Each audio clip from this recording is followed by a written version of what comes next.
Tengo 2000 currículums que estarían dispuestos a hacer tu trabajo exactamente igual que tú, no necesitas formación, eres muy reemplazable, ¿no? Entonces, el valor que me aportas lo puedo encontrar fácilmente en otro lado. No tengo por qué pagarte 4000 por mucho que tú me generes 100.000 a mí, ¿no? Bueno, estamos hablando de un caso muy singular, ¿no? Que es una idea, que es un proyecto, pero seguro que... No, pero un restaurante que va bien tiene que pagar el doble, si gana el doble. Un restaurante que va bien, que va muy bien, seguro que tiene que ver también con el propio comportamiento que tienen los trabajadores que están trabajando en un restaurante, porque en un restaurante hay mucho más valor añadido del cocinero, del en un sitio chef, turístico. de los camareros. Si está en un sitio turístico tampoco va a ganar tanto, porque le van a cobrar. Es muy difícil que tenga un local que le permita estar en un sitio turístico y no ganar. Yo quiero que se... Pero, o sea, ¿crees que la retribución al empleado tiene que tener alguna correlación con el beneficio que genera la empresa? ¿O es simplemente una cuestión de decir, oye, tu trabajo en el mercado, por la ley de la oferta y la demanda, vale esto? Es decir, podemos desarrollar al mismo tiempo una aplicación, una startup. Y la mía, de repente, es muy poco exitosa y la tuya es súper exitosa. El programador que tenemos picando el código detrás de nuestra app, desarrollando una aplicación, una plataforma, nuevas funcionalidades, entiendo que debería cobrar lo mismo porque está haciendo el mismo trabajo. Que tú hayas sido más inteligente que yo y hayas encontrado un fit dentro del mercado que te genera más dinero, no significa que le tengas que pagar el triple a ese trabajador, ¿no? Bueno, es que estamos hablando de un segmento muy específico. Los trabajadores y las trabajadoras de nuestro país en general están regulados por los convenios colectivos, que son la base. Sí. Y esa es la base sobre la que se construye el resto del salario, si es que hay resto, porque la mayoría solo están en el convenio colectivo. A mí me parece que cuando una empresa cumple con el convenio colectivo desde todos los puntos de vista, todo lo demás tiene que ver con la mejora que quiere el propietario, que quiere el emprendedor darle a la propia empresa y las necesidades que tenga de mercado, porque efectivamente tú puede ser que tengas algún profesional que trabaje para ti en ese campo, digamos, del diseño, de la innovación, que el convenio colectivo no sirva porque no vas a encontrar uno de las características que tú quieras y por tanto vas a tener que ir al mercado a buscar a alguien que tenga esas características y le vas a tener que pagar. Por eso te quiero decir que a mí me parece que teniendo en cuenta que tenemos una base que es... Víctor dice, ¿cómo enfrentarse a un problema de ansiedad?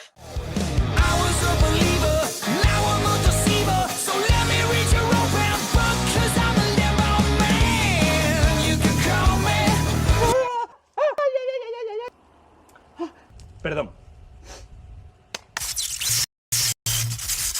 Si la ansiedad que sientes es una emoción y un sentimiento que tienes de forma continuada, por una forma de pensar continuada, yo te planteo que no tienes por qué enfrentarlo. Es decir, esto es como quien dice, bueno, hay que gestionar las malas emociones. Yo no entiendo por qué tienes que gestionar las malas emociones. Si las emociones fueran como personas con las que te vas cruzando por tu camino, y si te encuentras o te cruzas con una persona que está gritando, hay que saber gestionar a la gente que grita. Yo digo, no, tienes que seguir caminando, es decir, tienes que seguir haciendo este trabajo tuyo. No tienes por qué pararte a gestionar lo que no te gusta. Yo gestiono las cosas que me gustan. Las que no me gustan, hablando de emociones, las que no me gustan no las gestiono. Las dejo pasar y genero unos pensamientos sensatos y coherentes que tengan como consecuencia unas emociones buenas. Es decir, las que yo quiero, las elijo a través de cómo estoy pensando. Entonces, si tienes un problema de ansiedad, yo te digo, haz el ejercicio del cagarito o de la flor. Coge una margarita, mírala 30 minutos, piensa en la margarita y después de 30 minutos verás que no habrás tenido absolutamente ninguna mala emoción, ni ningún tipo de emoción de ansiedad, ni nada de eso. Es el convenio colectivo, pues lo demás tiene mucho que ver con a veces también con la conciencia de la propia persona que tiene el negocio, ¿no? Si efectivamente piensa que todo es reemplazable o cree que todo es reemplazable, pero relativamente, ¿no? Claro. Pero ¿te parece ético que se pague... Todo reemplazable, amigo mío. El salario mínimo de un Así funciona la vida. Convenio cuando un trabajo no requiere formación, o sea, la empresa no depende de ti en absoluto? Bueno, es que no es que me parezca ético, es que es lo que ocurre en el Claro, 90%, bueno, igual el Pero he 80%. escuchado personas de decirme, no, porque es que tú pagas el salario mínimo en algunos de los puestos. Y digo, claro, los puestos que son súper fácil de sustituir, ¿por qué iba a pagarte más? Si hay 10.000 personas interesadas en hacer ese mismo trabajo que vas a hacer tú por ese salario mínimo, ¿por qué tengo que subirte el puesto? Si quieres cobrar más dinero, aprende a aportarme más valor. Con toda seguridad que si tienes un trabajo de esas características y las personas están plenamente identificadas, iba a decir integradas, pero me parece mejor identificadas, Mm. con tu proyecto te van a aportar más, con toda seguridad. Aunque no necesiten una gran formación, el don de gentes no es el mismo si están implicadas en el negocio que si no están implicadas en el negocio, ¿no? Roma, perdón por cambiarte de tema. Cuando uno es feliz y consciente, ¿puede volver a ser infeliz? Por cierto, por aquí en Avilés, pocos te aman, pero yo sí. Yo creo que no son pocos, yo creo que son muchos. A lo mejor en tu entorno no, pero eso es tu entorno. Cuando uno es feliz y consciente, ¿puede ser infeliz?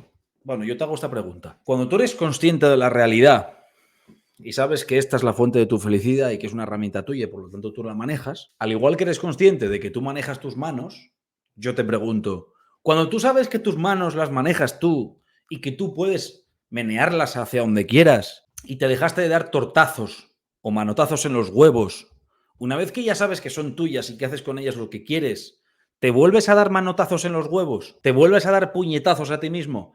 Esa es la pregunta que yo te lanzo a ti como respuesta, que espero que te sirva. Sí, o sea, pero pienso, por ejemplo, en una línea de montaje en una fábrica. Un trabajo que podría ser cualquiera, de decir, me invento, tienes que coger una pegatina y ponérsela al producto. Y está todo súper estandarizado y sistematizado. Ahí no tienes, si no eres capaz de aportar más valor, de mejorar, de hacerlo más eficiente, de asumir 2 puestos en uno porque tienes capacidad de ese multitasking, no tiene justificación para mí en el mercado que cobres más que el mínimo, ¿no? Bueno, si estás en una cadena de montaje, en general, el mínimo que es el convenio colectivo, que repito que no es el salario mínimo, Mm. en la inmensa mayoría de los casos se convierte en el máximo. El valor de la prima, del plus que tú aportas, pues en algunos casos y en algunas empresas, sectores, existe, pero es muy difícil que en una cadena todo el mundo pueda y en 24 horas esté 100, ¿no? No te lo he discutido en la pollería porque reconozco que es un tema más complejo, pero en una cadena se lo discuto a quien quiera. Yo he estado en cadena y conozco el trabajo de cadena. Por tanto, la necesidad de polivalencia del propio trabajador hace que poner la pegatina no sea un puesto. Es un puesto un día. Pero es que ese trabajador puede tener que sustituir a otro que hoy está trabajando con robótica, porque las pegatinas en Claro. general en la cadena las ponen los robots. Sí, total. Y por tanto hay una persona que está controlando un grupo de robots. Es decir, eso está recogido en el convenio en general. Y hay una parte de plus pues, que tiene que ver con si se cumplen las expectativas colectivas de ese grupo de trabajadores o de trabajadoras, o a veces individual. Vale.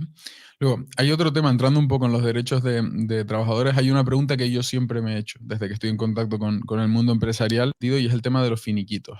Digo, si yo como empresario decido dejar de contar contigo, hay 2 motivos. O me va mal la actividad y por lo tanto voy muy ajustado de dinero como para tener que pagarte una cantidad por dejar de contar contigo, o haces mal tu trabajo, porque ningún empresario va a echar a una persona que hace bien su trabajo, le aporta valor y contribuye al buen funcionamiento de la empresa. Entonces digo, en ninguno de los casos veo justificado que yo te tenga que pagar una cuantía. Sin embargo, en tu nómina tú percibes 1.500 euros, pero a mí me cuestas 2.500, porque hay 1.000 euros cada mes que se le quedan por ahí en las telarañas del Estado. ¿Por qué? Digo, que se apoye un finiquito, ¿vale? ¿Y por qué ese finiquito no te lo paga ese socio parásito que tengo yo que me quita la mitad de lo que gano? Y te lo tengo que pagar yo cuando o bien porque haces mal tu trabajo, o bien porque me van mal las cosas, pero te tengo que pagar. Digo, hemos firmado un contrato, intercambiamos tu tiempo por mi dinero. Porque en el momento que quiero cesar ese contrato, tengo que pagarte. No lo entiendo. Bueno, es bastante sencillo, ¿eh?